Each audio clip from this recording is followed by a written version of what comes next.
He just sent me, and All right, AirPods Get 2. Are we live? we are going live. Short. We are almost live. I think we are. Yes, we are live now. We are live. Hello, everybody. No clock. We went straight to live. Straight to the show here. All right, I fixed the typo. Sandy, thank you very much. Sandy's been busy this week. I don't know if I'm going to do all the shows. Good job, Alan. Right on time. I'm going to close the door so I don't hear Steve. We haven't done a test recording yet. I'm running a new beta of Mimo Live. So let's have some fun. It's alive. Okay, let's see. Okay, Alan said roll call, so I'll do that first, and then I'll do the audio check. You okay with that, Steve? Sounds good. All right. Let's see. I should turn you off in Mimo. No, in Discord. There we go. All right. We have Alan and Brett. Brett hasn't been here in forever. I was just thinking about the fact that I don't do Instagram anymore because I quit everything Facebook. So I do not see your beautiful pictures of the countryside anymore. So post a couple in here. We've got Kevin in the snowy Virginia and Bruce and actually not Brett. Sorry, Jason. Jason is the one that I don't see his photos of. Never mind, Brett. But nice to see you again. Haven't seen Brett in a long time. Frank and Jill and Ed and John and Mike and Rick and Sandy and Michael West Bay. And it's a full house. And Rose and possibly Nuclear John. We can never tell. Well, welcome all. Good to see you this fine Sunday evening. No wheels, though. No wheels. Any word on whether he'll be joining us, Kevin? All right. I should probably arm a track, and I should put the intro music in. Since we haven't done an audio check, let's just do that. I'm going to. Okay. I'm going to. That's what I'm getting ready for. Here we go. Okay, here we go. Well, that's not right. I don't want that. I want that. And I don't want that. I want that. There we go. All right. Good old Hindenburg has its own controls for audio. I've asked them to put something into just whatever I have set in the system, use that. Don't do it independently. Oh, Brett. Oh, she's adorable. Okay. I don't care about the show. I just saw a cute baby. I'm a sucker for a cute baby. All right, here we go. Hi, this is Allison Sheridan of the NosillaCast podcast, hosted at podfeed.com. All right. Hi, this is Allison Sheridan of the NosillaCast podcast, hosted at podfeed.com. All right, did you guys hear playback? I heard 2. All right, it works. It's a miracle. Good. All right, well, if you guys are going to post those cute baby pictures, I'm going to post a picture of I know what you're going to do. Yeah, you know I am. That's my granddaughter, Sienna May. That's Lindsay's daughter. Oh, boy. She is the best. Sandy knew I was going to post that one. Yeah, I've been sending that everywhere. That's just a joy giver right there. Nice, Alan. Good spit take, Alan. I might make that my wallpaper on my iPad. Steve calls her cornball. You wonder why, right? She's my cornball. All right, should we get this show going? Oh, I don't need that. Yeah, go ahead. Well, you don't need me to do the show? No, something else. Okay. All right. Here we go. Muting Steve. Hi, this is Allison Sheridan of the NosillaCast podcast, hosted at podfeed.com, a technology geek podcast with an ever so slight Apple bias. Today is Sunday, January 16th, 2022, and this is show number 871. Well, this has been a super fun week for me for a lot of reasons and some lovely surprises. The first one came in the form of an email from Paul Kafasis, who is the CEO of Rogue Amoeba. Now, you've heard me talk about their software 100 times before. I use Audio Hijack, SoundSource, and Loopback, and they're all critical parts of how I create the podcast. You really wouldn't be hearing me today if it weren't for all of that. Anyway, Paul sent me a link to a blog post that he wrote, and I really want to read to you what he wrote in this blog post. Okay. see, hide that. And it said, why did it say that twice? There we go. Oh, no. Are you going to want hang up on me. A marker for this? Or no? I am. But I can't do that. Oh, what do you call? Mars Edit was hanging on me, which is not desirable. Yeah. So, let's wake the Stream Deck up, shall we? Here we go. Watch nothing but buttons. Oops, wrong button. Sorry. Just don't Grumpy. hit that off button. Okay. Except you're going to notice something I did wrong here. I put the cursor in the wrong place. But that's okay. I can just move it right there. There we go. Save. Okay. Now I got to go. Where'd I put Safari? I probably hit it. Here we go. All right. This is purely... Okay, stop telling me break time. This is purely ego stroking here for me to read this, but it made me so happy I'm reading it anyway.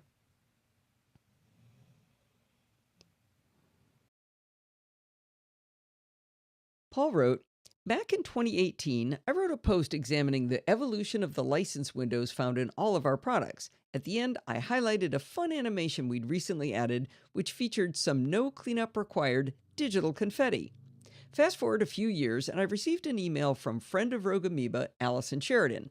Allison is a prodigious user of several of our products, using them to create a variety of podcasts over at podfeed.com. She often has valuable feedback and questions. I think that's tongue-in-cheek because I'm such a pain. But anyway, he says she often has valuable feedback and questions, but the subject of this particular email really intrigued me. While confetti... Shoot, I read that wrong. Fix it.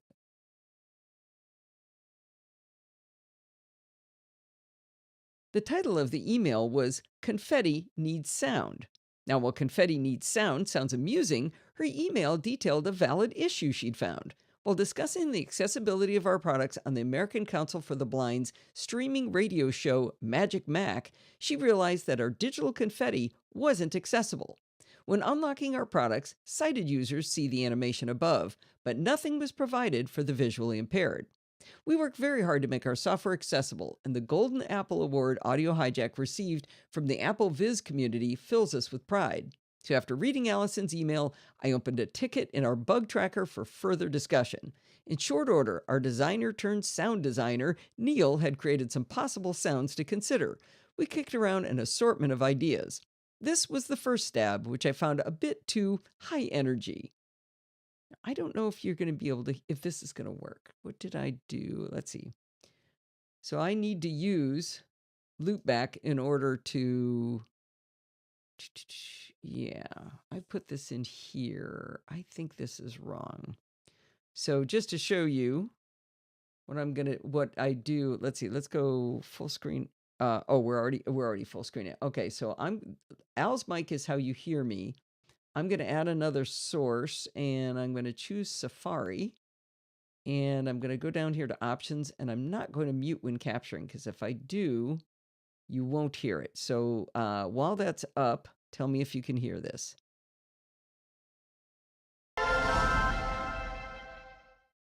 Could you hear it? I'm unmuting Steve. Okay.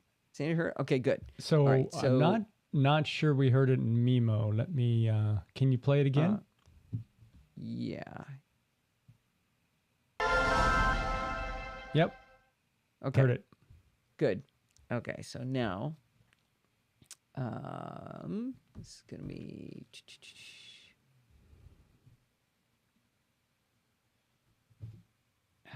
Dang it. It's going to be over here.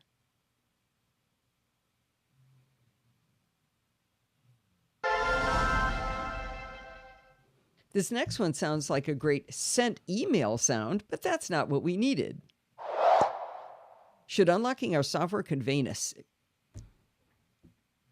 I got a problem here. I'm able to do this fast enough, but I can't start it fast enough. So I'm actually going to record on a second track, believe it or not. This is going to confuse me later, but it'll work.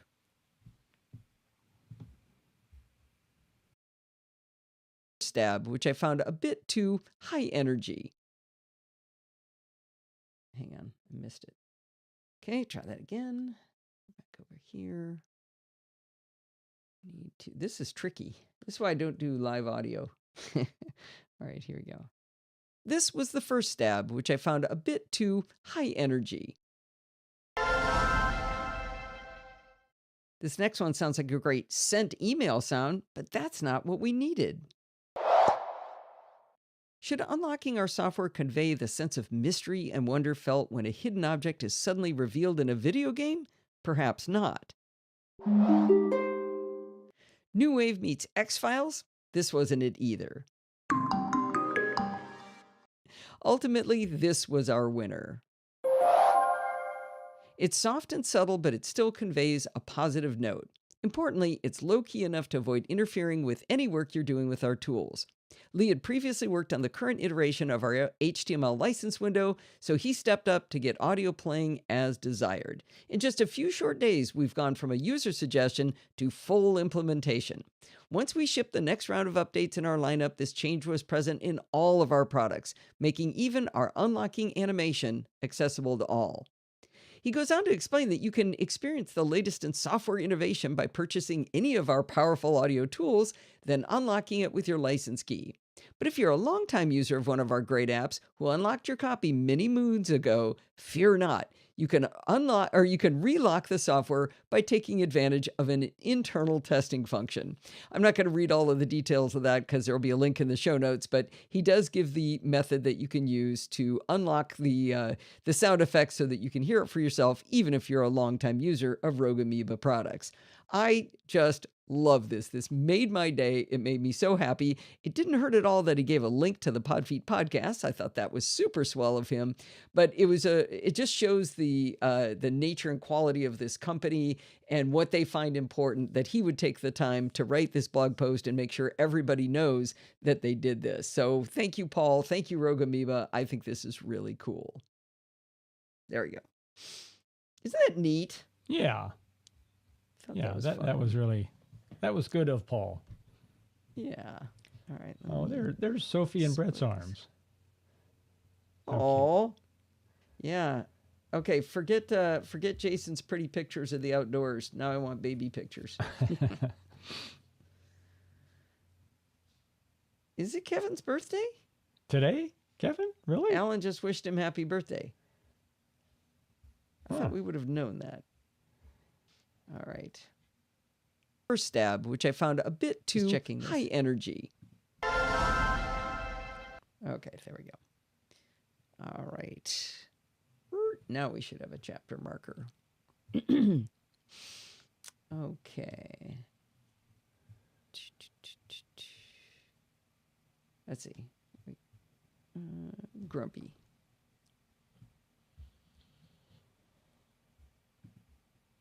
Wait, Grumpy is next? Well, I'm pushing the Grumpy button. Oh. It didn't work. What did I do wrong? Oh, I gotta wait. There's a timeout on it. There it goes. I think I'm out of sync, though. Nope, I got it that time. No. Okay. We have to sit and have a timeout.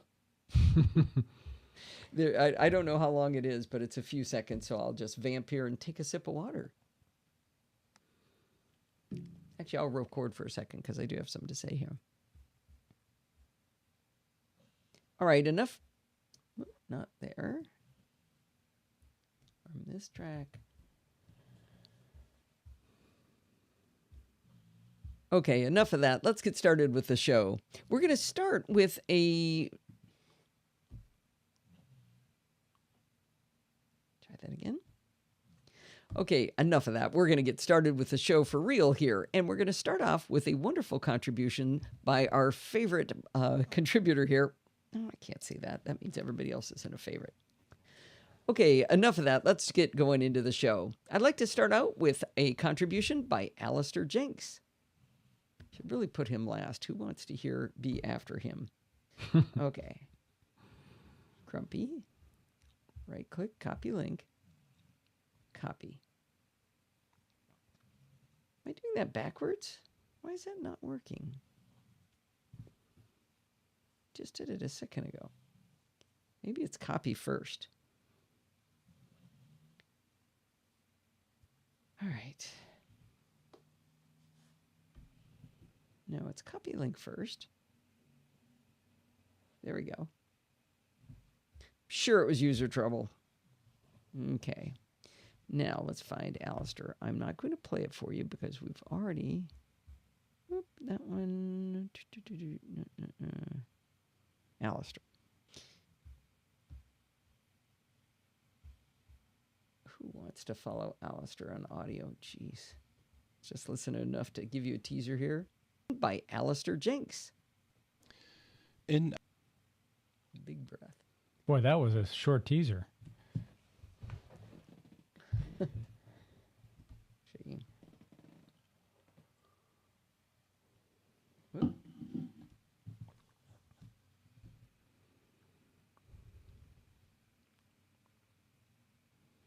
Move him back over a little bit. Okay. By Alistair Jenks. In April 2019, my wife and I embarked on our first overseas trip together in 21 years to celebrate my 50th birthday. We spent a week in Singapore, followed by a few days in Melbourne, Australia on the way home. I don't care what he talks about. He could talk about... I always told him he could read the phone book and I'd play his content.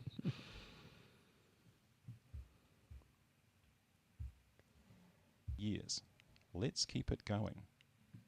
This is such a terrific idea, Alistair. I really think it's neat that you're not getting not only your father's stories, but now that you've been working on your own stories. That's going to be such a gift to your children in 100 years when you're not with us anymore. And that's an inspiration to all of us to consider doing something like this for our own families.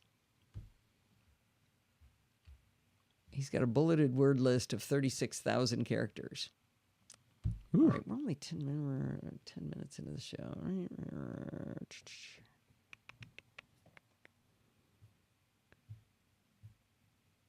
It's too early for support the show, don't you think? Yeah. Yeah. I was doing it. Okay, let's do Grumpy again.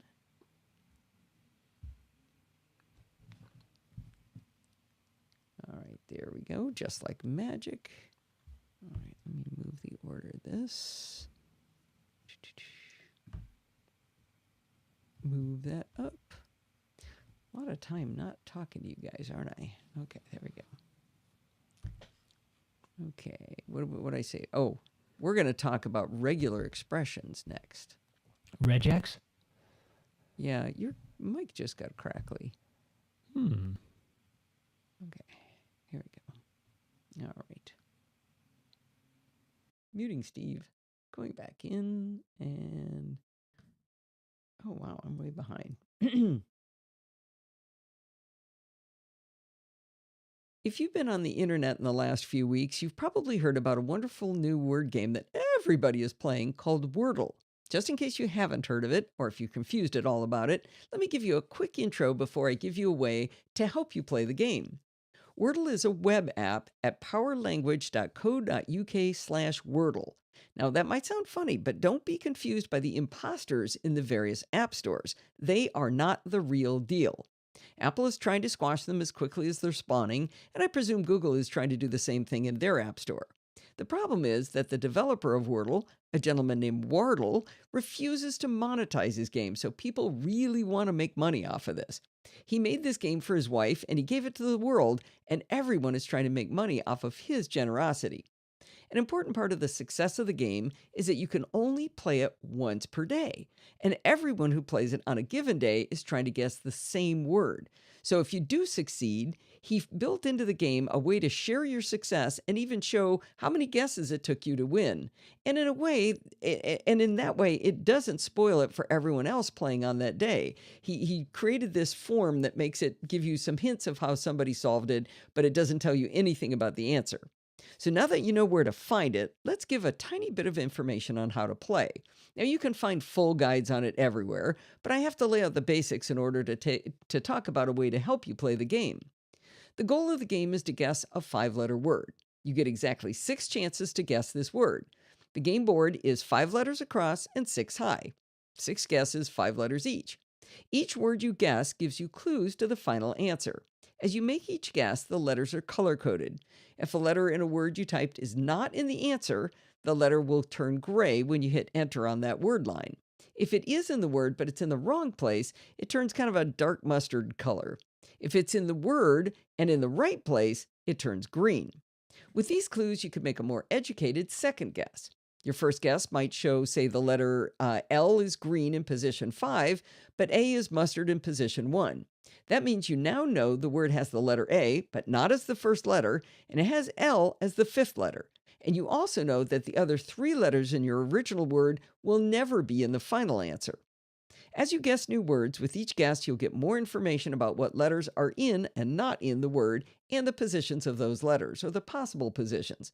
One trick of the game is that there may be 2 of a letter, and it never tells you that. In our example, we learned that there was an A in a position other than the first character, but that doesn't mean there aren't 2 A's in the word. If you really enjoy stretching your brain and working hard on a puzzle like this, you'll work on it on your own and not try to find any assistance. This advice I'm about to give you is not for you. If you get bored quickly with games and puzzles like I do, maybe you want a way to get some extra help. Yes, I understand it's missing the entire point of playing the game in the first place. And yes, by most measures, getting help is probably cheating. But as long as I don't pretend I'm doing it myself, it makes me enjoy it more, and I don't think that hurts anyone. The first time I played Wordle was on game 208. I was paralyzed looking at this blank slate. I mean, how many 5-letter words are there anyway? Where would one start? The first word I thought of that had 5 letters in it was the word slack, but that was wrong. It did say that the A was in the answer, but not in position 3. As soon as slack was in my head, I could not think of any other words but black, snack, flack. You see my problem, right? Everything rhymed with the word I had and had the A in the 3rd position, and I already know that's wrong. At this point, for some reason, once it was in my head, all those rhyming words, I couldn't think of anything else. I resorted to Googling 5-letter words for inspiration to make a guess that didn't rhyme with slack. Once I got rolling with a new word, I figured out how the game was played, and I got to the answer in 5 of the 6 tries. The answer to puzzle 208 was Abbey, A-B-B-E-Y. Now, that's going to be important to what we're going to talk about. Now, since that was 2 days ago, I am not spoiling the game for anyone but those who might choose to roll their system clocks back to play other games. So I tell you all of this because I realize that Bart Busschots has given us another way to enhance our skills, otherwise known as cheating. But it's really cool, I promise. I remembered that in our Taming the Terminal series, Chapter 17, Bart started teaching us about regular expressions. Regular expressions are a way to search for text strings where you know something about what you're looking for, but not enough information to find it without assistance. Bart chose as an example the idea that you're working on a thorny crossword puzzle, and you need a word that fits into the pattern something E something something F something. This is exactly the kind of problem we have to solve with Wordle. Now, even the simplest of regular expressions kind of look like a cat walked across your keyboard. I've successfully done a few regular expressions, but nothing too advanced without calling in Bart or Alistair for help. Luckily for our needs, we don't need to do anything too crazy with our regular expressions, and we're only going to use a very few characters that are used in regular expressions to try to accomplish this. But before we actually create a regular expression to search for 5-letter words that match this pattern, you're probably wondering, well, where are you going to search? Turns out on every Mac in Applications/Utilities, there's an application called Terminal. This is a command line tool that lets you do all kinds of swell things, and it's the basis for the entire Taming the Terminal book. Now, if you run Linux, you have a command line tool there as well. Bart explained in Taming the Terminal 17 that inside the operating system is a built-in dictionary of English words. I confirmed with Sir Britch on Twitter that even if your system language is non-English, theirs was Italian, the dictionary will still be in English. The dictionary is in the location /usr/share/dix/words on both Mac and Linux. Now, you're not going to need to remember that because you're going to be able to just copy and paste it from the instructions I've written in the blog post that goes along with this article. To start a regular expression matching exercise, you're going to use the command egrep. Now, if you care, egrep is a variant of grep, and grep stands for Globally Search for a Regular Expression and Print Matching Lines, GREP. Aren't you glad you asked? It doesn't matter. It's just, think of the word egrep as meaning search. That's all you care about. Okay, so we know where the dictionary is on our system, and we know that egrep is the command to start the search. All we need to do is write a regular expression to execute the search. With regular expressions, you can bookend them with characters that mean starts with and ends with. The caret symbol, which is the little hat above the 6 on a US keyboard, means starts with, and the dollar symbol means the end. If we put 5 characters between the hat and the dollar symbol in the regular expression, then egrep knows to search for 5-letter words. Throw that regular expression in between quotes because it turns out sometimes things get weird if you don't keep it in quotes. So just put quotes around this search term. If you don't know any of the letters in the search, you type a dot, a period for every character. For example, if you wanted to see every 5-letter word in the English language, at least in this dictionary, you'd write egrep, the caret to say I'm starting the word, ... dollar symbol, and then /user/share/dict/words. And of course, the regular expression was inside quotes. That sounds complicated. If you see it written, it's really not that bad. It's 4 periods between a caret and a dollar. All right, that's fun and better than Googling to see 5-letter words, but that's a very, very long list of words. Let's make a search where we know a little bit more about the word. If we know where a specific letter is in the word, we can use that letter instead of the dot to narrow our search. When I was playing Wordle 208, I'd figured out that the second letter was B and the 4th letter was an E. So we can update our egrep search to be egrep, the caret, and then .b.e. right? So we don't know the 1st, 3rd, or 5th letter, but we know the B and the E. It turns out there's only 7 words in the English language that match that pattern. There's Abby, Abies, Abler, Abner, Abnet, Abret, and Obly. Well, when you look at that list of words, there's only one common word that would be likely to be in the puzzle, and that was Abby, and that turned out to be the answer to Wordle 208. Now, it did make me wonder whether I could download a common English dictionary, but that seemed a little bit over the top. Plus, I couldn't easily find one. Now, this won't always give you the answer to the puzzle. When Steve was playing Wordle 210, he knew that the second letter was A and the 5th letter was C. So I ran the same regular expression pattern. So this time it was .A.C. There were a lot of words in the results of that search, but only 4 of them were common: basic, havoc, magic, and panic. Now, you wouldn't get the final answer with 4 to choose from, but if you use this trick early in the game, it would be a great basis to narrowing things down for your next guess. All this is well and good when you know exactly where the characters are. But what if you know a character is in a word, but you don't know whether it's in the 4th or 5th position? Regular expressions allow you to use a symbol to mean or, so you can search for the 4th or 5th position in the word. To designate or, we use what's called the pipe. It looks like a vertical line, and it's above the / on an English keyboard. With the pipe doing the job of or for us, we can string 2 of these regular expressions together to ask for 5-letter words with an A in the 2nd position and a C in the 4th or 5th position. So I just put in .A.C. or .A.C. So it's just those 2 options. That returns about 40 to 50 results, but only 12 of them are what I would consider common English words. 12 to choose from, again, won't solve the puzzle on the last round, but it could help stimulate your brain when making a mid-game guess. Noted NosillaCastaway Klaus Wolf, also known as... Let's stop here for a second. Oh yeah, I'm definitely not going to make it through all those articles, Steve. I'm making good time. Noted NosillaCastaway Klaus Wolf, also known as Mac Topics on Twitter, got inspired by a tweet I posted about using regular expressions to help with Wordle. He tagged me and Bart with a link to a video he made of an even more advanced way to assist Wordle gameplay. He actually wrote a Python script to help search the built-in dictionary. He gave me permission to post the video in my blog post about this after rolling back his system clock to make sure he didn't post today's answer. Also, remember I said I didn't download a common word list because I didn't know where to find it? Well, Klaus found Wordle's GitHub repository, and he's got the full word list there of common words. If you want to download it for yourself, I put a link in the show notes that Klaus gave me to the word list on GitHub. Now, the bottom line is, I know I'm going to get hater comments that this is cheating. But maybe for some of us, it makes the game fun, where maybe we'd never play it again if we didn't have some help. So if you're a purist, I hope you learned something here anyway that might be useful for other applications, and that you don't judge the rest of us for having some nerd help with our gameplay.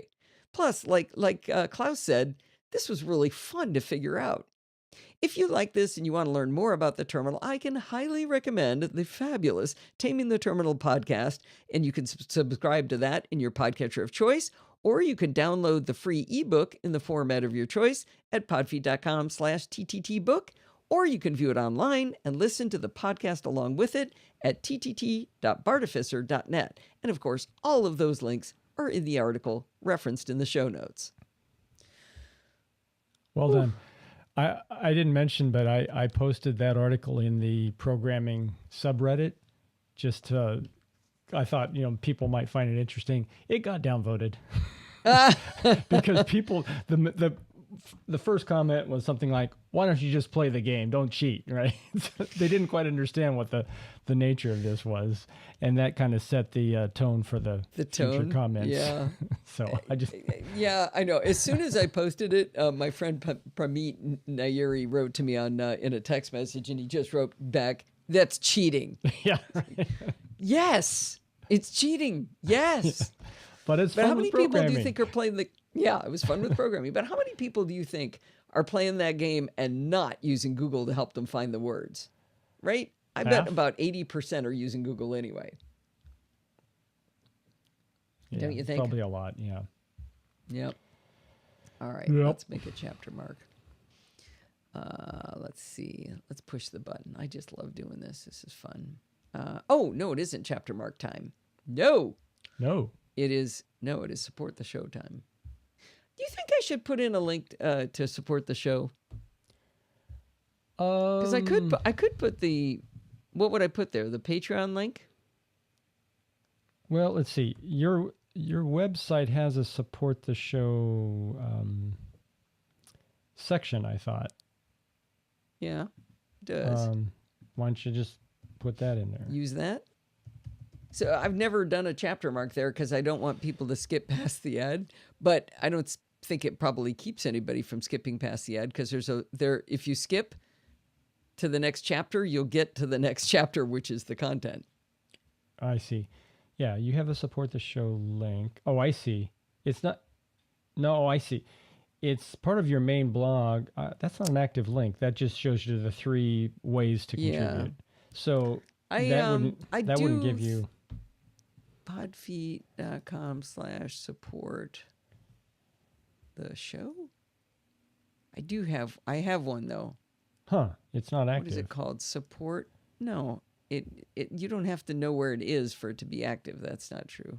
I mean, in your main page, it's not active. I don't understand what that means. There's a support the show highlight that looks like a link, but it's not. It's not. You mean the link. fact that it's written in red? Like the others, but there's no underline, so I guess it's implied it's not a link. Mm-hmm.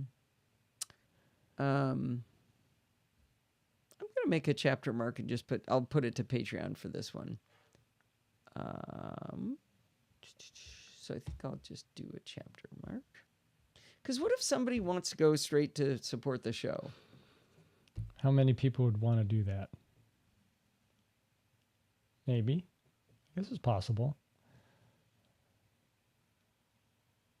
Let's see. Nope, that's not it. Oh, that's close though.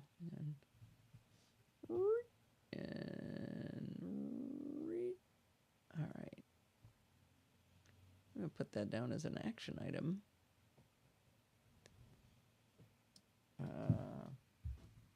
Make support show a link. All right. So, you're going to have an extra chapter mark to get to, Steve. You're going to have to count that when you add up. Uh-oh. I know. What could possibly go wrong? All right. Here we go.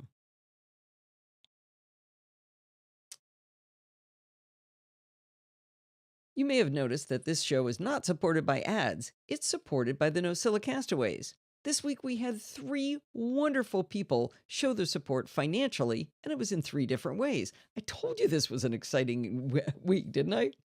Well, Graham Smale became a patron by going to podfeed.com/Patreon and choosing a dollar amount per NosillaCast episode that showed the value he sees in the shows we produce here. Tom Stewart was already a patron of the shows, but he actually went in and he added his pledge to make it higher. And finally, Corey Anderson, who is a very sweet man, wrote me a lovely letter thanking me for being gentle in answering his questions and telling me he appreciated that I did not call him an idiot, nor was I snarky at all. Now, if anybody who knows me knows that I am snarky most of the time, but apparently I was kind to him.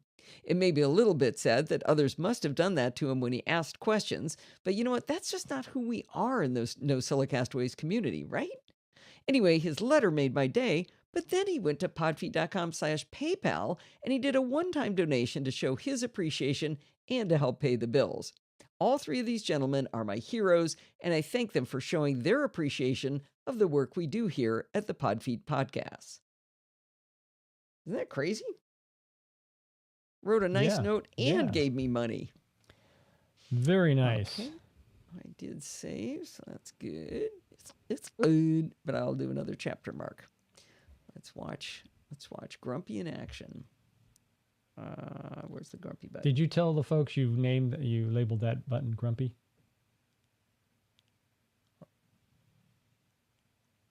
Didn't work. Why didn't it work? I didn't label it Grumpy. I put a picture of Grumpy on it, on the button. A visual label. Yeah, but it didn't work that time. What's going on? Copy link. Copy. There it goes. I don't know what I'm doing to mess it up. So how quickly after you copy the link can you hit the button? Immediately? I hit the button before I copied the link. I hit the see. button. So I hit the button and then it moves Mars Edit into the foreground, and then I right click and I copy link, and then I right click and I copy, and then I copy Command C. And then it switches back over to Hindenburg and pastes it in. Cool. Does that make sense? Mm-hmm. All right. Here we go. Let's do this one. Okay. So I'll probably cut one thing, Steve, but not 2. All right. All right, muting Steve. Demotion. Did you know there used to be 8 dwarves, but Walt Disney thought the name Sleazy was not family friendly? That's not true, is it? I'll have to check with Rick. All right, here we go. I told you last week that I'd replaced my AirPods with Beats Fit Pro. I did... Is that what they're called? Yeah, that is what they're called. I told you last week that I'd replaced my AirPods with Beats Fit Pro. I did this because the AirPods Pro squirt out of my ears and the AirPods Gen 2 don't charge properly, and that I lost one of those before I could execute yet another warranty repair. I wanted to give an update on the situation in my ears. When I wrote my review of the Beats Fit Pro, I had not yet run in them. I'd only walked and done chores while wearing them. I've been on a couple of runs now, and the right one does have a tendency to work its way out. It is easy enough to kind of twist it back in to get the ear hook where it belongs, but it's not staying in quite as well as I first told you. Starting that over. Sorry. I told you last week that I'd replaced my AirPods with Beats Fit Pro. I did this because the AirPods Pro squirt out of my ears and the AirPods Gen 2 don't charge properly, and that I lost one before I could execute yet another warranty repair on first generation or second generation AirPods. I wanted to give a little update on the situation in my ears. When I wrote my review of the Beats Fit Pro, I had not yet run in them. I'd only walked and done chores while wearing them. I've been on a couple of runs now, and the right one does have a little bit of a tendency to work its way out. It kind of rotates until the little ear hook kind of goes to the outer rim of my ear instead of the inner rim. It's easy enough to kind of twist it back in to get the ear hook where it belongs, but it's not stinging quite as well as I first told you. It's a lot easier to twist back in than the AirPods Pro were to take out of my ear, squeeze the ear tips, squish them in, rotate. It was a real pain. So I am still happier with the Beats, but I kind of left you with the impression that they fit perfectly. Now, I've also noticed that sometimes they hurt a little bit after wearing them for a long time, and yet at other times I can wear them for hours without discomfort. I need to do some more scientific experiments to determine if maybe there's a position in which they just feel better in my ears. Again, that rotating thing I was just talking about.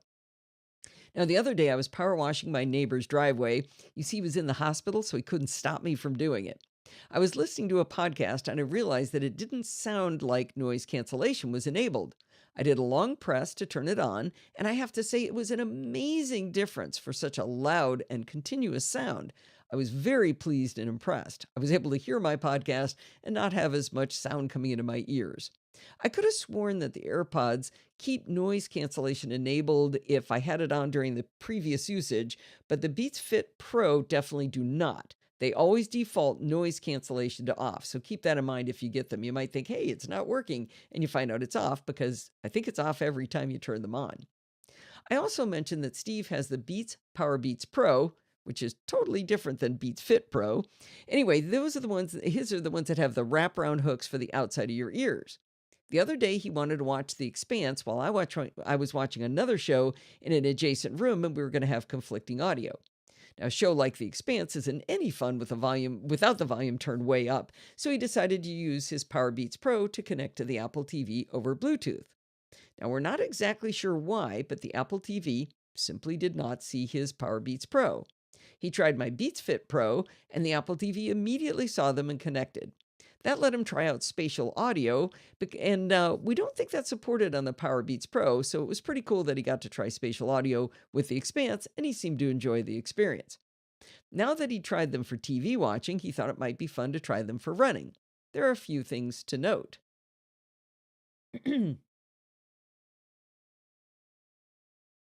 Oh, look at the baby Kevin. All right. He first ran the fit test when he put them in his ears, and with small, medium, and large tips, none of them would give him a successful fit test. He doesn't have a strong interest in noise cancellation, so he just ended up choosing the medium tips for comfort. I have to say, I'm starting to think maybe his ear holes are triangular or something because nothing seems to fit in them. Anyway, with the medium ear tips, his analysis after the run was that they felt good, and most importantly, they stayed in his ears just fine, which is hard to find for his ears. There was one funny thing when he was doing the setup with his iPhone to connect to my Beats Fit Pro. You know how when you open a set of AirPods or Beats, sometimes, if you're lucky, a graphic slides up from the bottom showing you the headphones and their battery status. When he opened my Beats Fit Pro next to his phone, the graphic said, "Not your Beat Fit Pro," which I thought was really funny, especially after last week when I just said buying them in stone purple ensured he would never steal them. I thought it was hilarious. Anyway, after I posted the article about the Beats Fit Pro and how much I like them, I got an email from Gazmaz saying he had been unable to find them in Europe. A couple of days later, I heard on macOS Ken that Apple had just announced that they would be bringing Beats Fit Pro to Europe, Japan, and Canada in late January. So if you were looking for them and couldn't find them in your country, they will be available soon, at least in those three regions.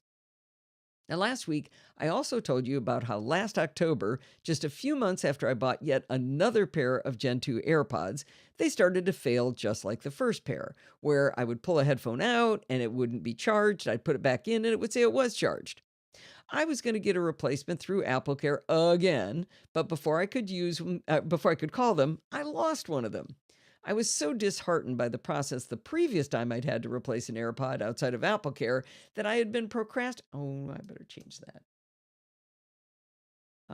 Sorry, I need to fix that because I'm going to go on and say you can't get them on AppleCare. I was so disheartened.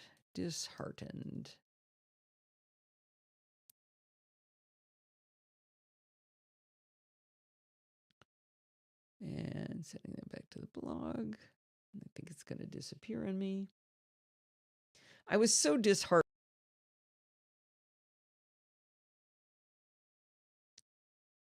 Oh no, that's still good. Never mind. There we go. I was so disheartened by the process the last time I had to replace an AirPod that I'd been procrastinating for 2 months about getting it replaced. Well, after writing about it this week, I decided I would spend the time and energy going back to Apple to get the replacement so that if it did fail again, I could get them replaced again and again and again. I called Apple, and it was, of course, a nightmare. I went through the automated phone tree. I pushed some buttons that seemed logical to what they were asking me, and after 28 minutes, I was connected to Kevin, who immediately after picking up said, "I'm in tech support. I can't help you at all. Let me connect you to sales." Fine. When sales connected, Alicia said she couldn't help me. The only way I could get help was to go through AppleCare. I asked her how she would have directed me if I didn't have AppleCare. She told me something very interesting that you should keep in mind if you're considering AirPods. She told me that you simply cannot buy one AirPod without AppleCare. She said that in order to buy one, you have to return the case and the remaining AirPod, and then they ship you a whole new set, probably refurbed. I didn't ask how much that cost, but I did say, "You do realize how dumb this sounds that you can't buy a replacement, right?" And she said, "Yeah, I hear it." Anyway, so do keep that in mind. If you ever buy AirPods and you worry that you might lose one, I really recommend you buy AppleCare. Plus, they seem to fail a lot, so, there's that. I was then transferred to AppleCare, where Julia asked me if I'd tried to find the lost AirPod. Seriously, I answered her, "No, I'm a moron. That never occurred to me." Told you I was snarky, Corey. Anyway, the number of questions I had to answer was ridiculous. I wanted to hand her the stupid expensive $79 to get an AirPod, but it was like I was applying to adopt a human. It was so messy and long. At one point, she asked me some super invasive question that there was no reason she needed to know the answer to it, and I wish I could remember what it was. I told her to write down anything she wanted because I wasn't going to answer her question. It ended up taking me 52 minutes to give Apple money to buy a replacement under AppleCare, and it left me feeling abused and angry. I got the replacement in 2 days, which was nice. I put the that left AirPod in the case, and I charged it for several hours. I connected to the AirPods, and the new left AirPod had no sound. Put them back in the case. I told my phone to forget them. I reconnected, took them out, charged them longer. I did everything I could think of. No joy. I gave them a timeout for 2 days. I was just really angry about it. And just today I tried them, and now the left AirPod started working. But for a brief moment, I saw a pop-up that said the left AirPod was at 2%. Are you kidding me? I put them back in the case, and over hours and hours, I got the left AirPod up to 100%. I went on a walk for them, and they did seem to work just fine, and they were about 85, 87% down after an hour of walking. I have zero expectation that this new AirPod will be any better than the previous two. I have every expectation that I will be back with AppleCare by the next time I give you an update on this story. Now, I do want to tell you guys one thing, and I'm killing myself. I can't find it. Somebody either emailed me, texted me, telegrammed me, Discorded me, tweeted me. Somewhere somebody said they had the exact same problem with their AirPods not being able to charge like that. And so they went to Beats Fit Pro and they had the same problem. I wanted to quote them, but I cannot find it. If you're the person who sent it to me, let me know. I did want to acknowledge you, but I can't remember who it was. I sure hope that I don't have the same problem with the Beats Fit Pro. They surmised that maybe it was something getting in the case, and I don't know. It's really killing me that I can't remember who it was. Anyway, in order to find out whether these AirPods are failing or working, it means I'm going to have to start using them again, which won't be a bad thing because I really do like them so much. They were quite light and nice to wear on my walk. But when they fail yet again, you may be able to hear my wail of anguish. Don't wreck the joke. But when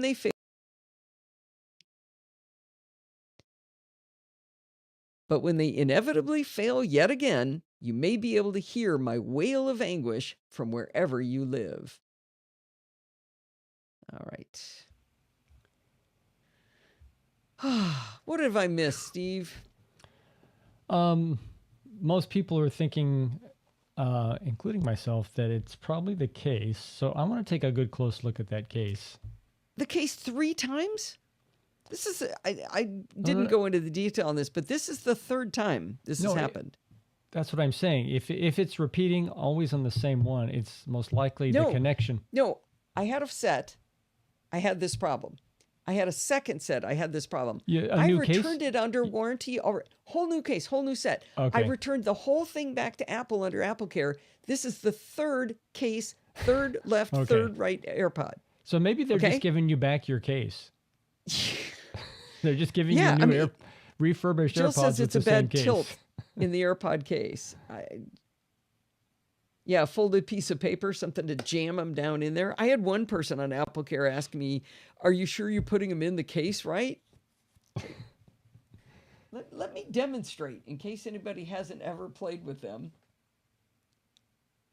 Okay, this is the case. You open it up. You take the AirPod out. You drop it in. And it clicks magnetically. So there's. If you're blind and want to hear this, whoop, that's it. It drops in. You close the case. I can't be doing that wrong. You can't close the case unless they are in correctly. They just won't. Right. They won't close. Yeah. There's. I've had to replace them for the batteries leaking twice. That happened. You're holding it wrong. Exactly, Bruce. That's essentially what she was saying to me. It's like, I can't, this just baffled. Anyway, let's move on. Switch to, we're going to do Ergotron next. Something more happy. Yes, this is something I'm happy with. So we'll. How's the timing on the podcast? Let's see. You're at 35, 32? 32. So I'm going to do this one for sure. I don't know if I'll do the next one. Okay. Pressing Grumpy. And right click, copy link, copy, paste. There you go. Beautiful. It's a beautiful thing. All right. So this is Ergotron. I think there's a lot of pictures in this one, right? Oh yeah, this is a fun one. Oh, John, I'll be curious whether you'll have anything to say because I'm gonna quote NASA here. Uh-oh. Actually, let me copy this link and make sure so John can read the whole spec by the time I get there. That's what I'm going to be quoting. Has anyone tried the Wordle terminal command? It's not working for me. Paste into the chat room exactly, copy and paste exactly what you typed.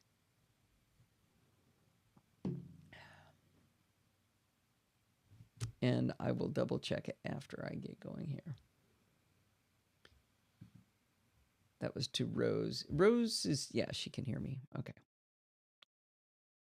Okay, we're going to switch gears to something happy making. It starts out like a sad story, but becomes a very happy story.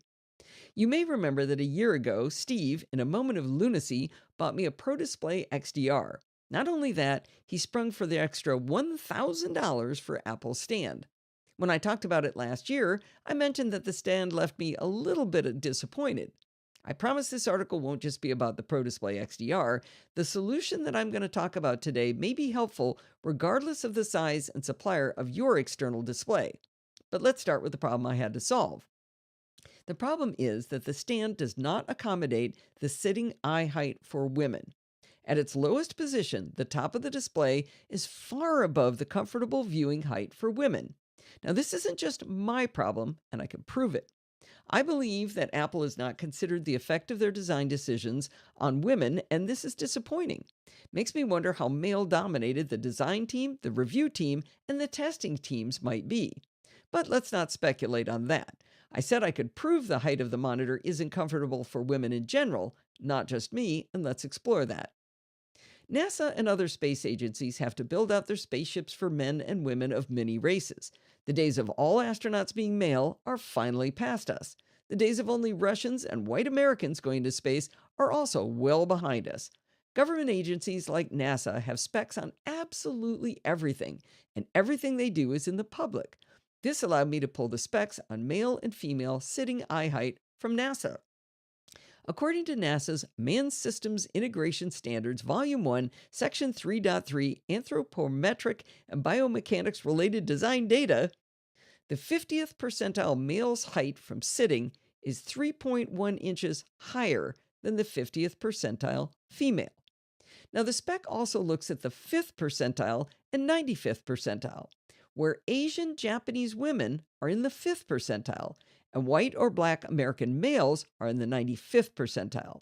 If you're an Asian Japanese woman, you are likely 7.4 inches shorter in sitting eye height than the 95th percentile black or white American male.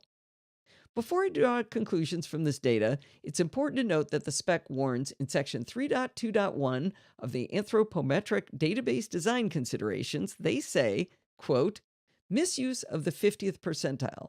There is an erroneous tendency to consider the 50th percentile dimensional data as sufficient to accommodate the majority of users. This must not be done. The 50th percentile dimensions will accommodate only a narrow portion of the population, not a majority of the users.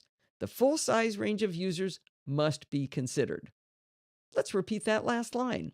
The full size range of users must be considered. So keeping that warning in mind, let's look at that 50th percentile number. According to NASA, male eye height from seat is 3.1 inches higher for men than women at the 50th percentile. The 50th percentile woman is 29.1 inches from seat to eye level. I had Steve measure my eye height from sitting on a hard chair, and I'm right around 29 inches, which is right at the 50th percentile for women. I sit on a chair Steve bought me from a big and tall store to get me as high as I possibly can without my legs hitting the underside of the desk or my legs dangling off the chair. In this giant chair, my arms are in an ergonomically neutral position for typing. Now let's get back to the Pro Display XDR stand. While this stand does allow adjustment of the display, it only allows it to go up from above way too high for me. The lowest it can go is to set the top of the display 21 inches above the desk. Now, ergonomics experts will tell you to have the top of the screen at eye level. With my sitting eye height at 29 inches, 50th percentile, the top of the display at its lowest level is 4.5 inches above my line of vision. If I were in the 5th percentile with Japanese women, the top of the screen would be nearly 7 inches above my eye height. So to summarize, for $1,000, a 50th percentile woman sitting in a big and tall chair can't comfortably see the top 4.5 inches of the display. I promised this would be a fun story and a happy story in the end. After a year of watching me crane my neck to see the top of my display, or just move everything down 4.5 inches and have wasted space at the top, Steve decided to fix the problem for me. He went on the hunt for an articulated display arm that was strong enough to hold up the Pro Display XDR safely and yet provide me adjustments up and, more importantly, down so that I could comfortably use my display. He settled on the Ergotron LX desk monitor arm, which runs $243, but it's currently on sale for $189. To use this arm with the XDR, he also had me he bought the Apple Visa mount adapter for the Pro Display XDR for another $200. So for less than half the cost of the Apple XDR stand, I can say that the Ergotron was the right answer for me.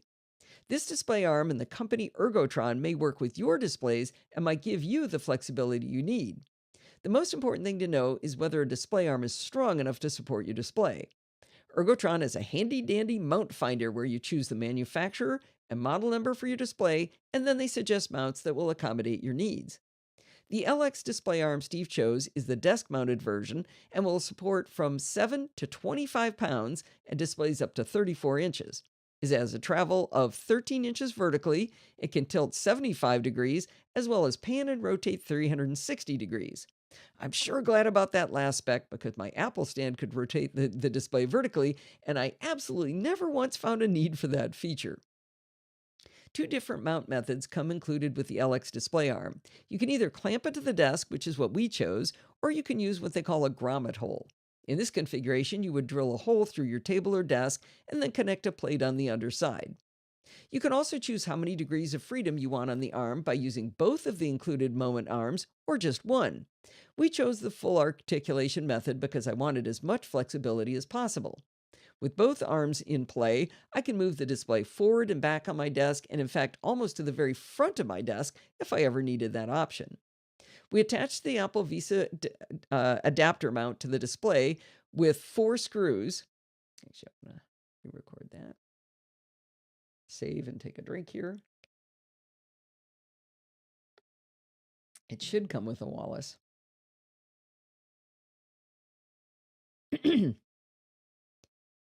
We attached the Apple Visa display adapter to the back of the display with 4 screws.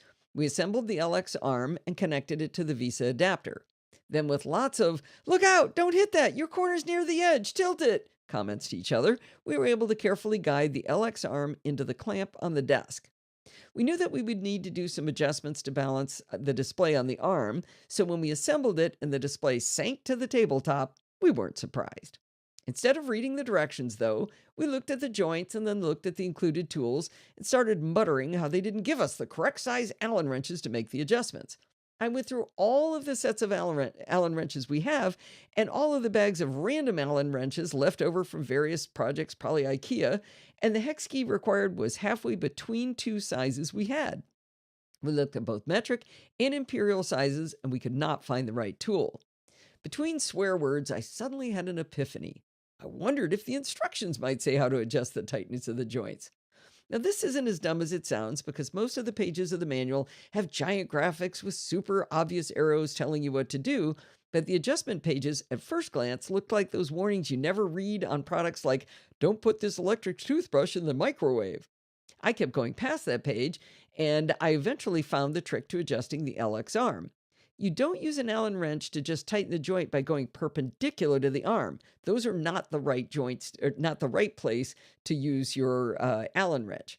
To adjust the arm, you actually have to tighten or loosen a screw that runs along the arm, not perpendicular, and it's going on the inside of the arm. If you flex the joints properly, you'll see a hex head screw that does fit the included Allen wrench. In relatively short order, we got the display to stay up, and more importantly, I could lower it down as low as I wanted. I could see the top of my display at eye level for the first time in a year. We declared victory. After about a week of using the display on my shockingly inexpensive monitor arm from Ergotron, I started to think that maybe it could be adjusted even better than it was. The problem to solve was that it wasn't really balanced in the difficulty of movement up versus down. Now that I could adjust it, I was finding I wanted to adjust it up and down pretty often. Pushing it down was trivially easy, and in fact, I had to be careful not to just slam it down to the desk. But to push it up, I had to stand up, grab the display from both sides while leaning over the desk, which isn't back-friendly, and pull it up with a fair bit of strength. Included in the box was a card that practically begged me to contact Ergotron if I needed any help at all. Here's why Ergotron really gets my 5-star rating. I could call them on the phone, I could email them, or I could get on live chat. Try to find most companies' method to contact them, and you'll be lucky if you can find even one method, and it's usually like DM us on Twitter or something silly these days. I chose the chat method, and Kevin helped me understand exactly how to do what I wanted. He was patient, and he even made sure I knew which way was clockwise as he walked me through the adjustment. Remember, I had to turn that hex key to tighten the screw so the display didn't fall to the desk? It turns out I just had to keep tightening. I didn't think to do that because going up was already too hard, so I got turned around in my brain thinking turning the screw would make down and up harder. But Kevin explained that when you turn the screw, you're actually tightening a spring that balances how hard it is to go up versus down. I really should have thought of that because it was really easy to go down before, and we just made it a little harder to go down. By tightening, you're increasing the lift strength, so that if the weight is too heavy, this will help it go up more easily while making it harder to go down. This was exactly what I was looking for. I was surprised that it took at least full 8 full revolutions of the hex wrench before I had it balanced to my satisfaction. The bottom line is that whether you've got a small secondary or tertiary display, or one of those giant 30-inch curved Samsungs, or even a Pro Display XDR, if your display has a mounting option, I definitely recommend taking a look at the monitor arms from Ergotron. Their customer support is great, and they won't cause you a house payment. Nope, too many wordos in a row.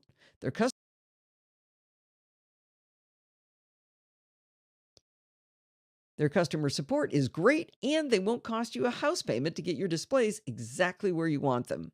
Also, can I interest you in a gently used Pro Display XDR stand? Oh, there we go. Oh, it's 6:06. Yeah, and you were serious about that last question. I was. So yeah, put my eBay anyone... link in. Yeah, my where eBay is... link. Let me go find that. I sent it to you. All right. It is time for, I'm going to, got to move that one. All right. There we go. Well, with ending on that happy note, it's going to wind us up for this week. Did you know that you can email me at Allison@podfeet.com any old time? You could be like Corey and write to me just for fun. If you have a question or suggestion, just send it on over. Now, I'm not on Facebook anymore, so Twitter's a great place to follow me online at Podfeet. Better yet, though, join our Slack community at podfeet.com/Slack. And in there, you can talk to me and all of the other lovely NosillaCastaways, including Bart. Remember, everything good starts with podfeet.com. You can support the show, like our 3 heroes this week, at Podfeet. Nope, all 3. Remember, everything good starts with podfeet.com. You can support the show at podfeet.com/Patreon or with a one-time donation at podfeet.com/PayPal, like our 3 heroes of this week. And if you want to join in the fun of the live show, head on over to podfeet.com/live on Sunday nights at 5 p.m. Pacific time and join the friendly and enthusiastic NosillaCastaways. Thanks for listening and stay subscribed. Okay. Alan, I told you I can't fix that. Do you read what I write to you? You tell me to fix something. Can't fix it. Cannot fix it. That's why I wrote, can't fix it. So asking me if I fixed it. Can't fix it. Still not fixing it. For listening, and stay subscribed.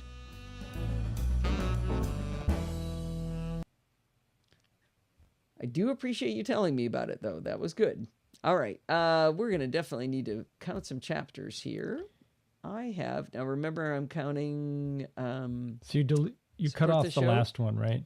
Yeah, and I need to remove that. But I have 1, 2, 3, 4, 5, 6. 1, 2, 3, 4, 5, 6. Yeah, so it's 6 minus 1 plus 1.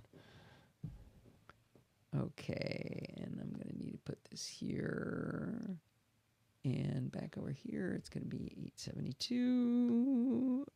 And see, number 872.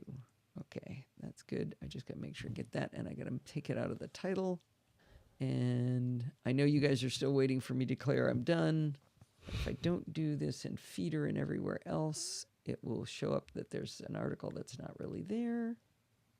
I didn't put the title in yet. Oh, yeah, I did. Take that out. Get out of there. Okay, now I can let class go after I start exporting the show. Export. And see, yep. I just thought of something. If I ever run really long, I've got an automation that just starts quitting everything. Yeah. When does that happen? 6:15? 6:15. So I have to be done by 6:15 or everything will just shut down. You get cut off. Yeah. All righty. Well, I think we can say goodbye to everybody. I got to kiss Rose goodbye. Goodbye, Rose. She got to see that picture of Sienna with her fingers up her nose before everybody else there. Thanks for coming, everybody. Really enjoyed having the company. Good night, Gracie.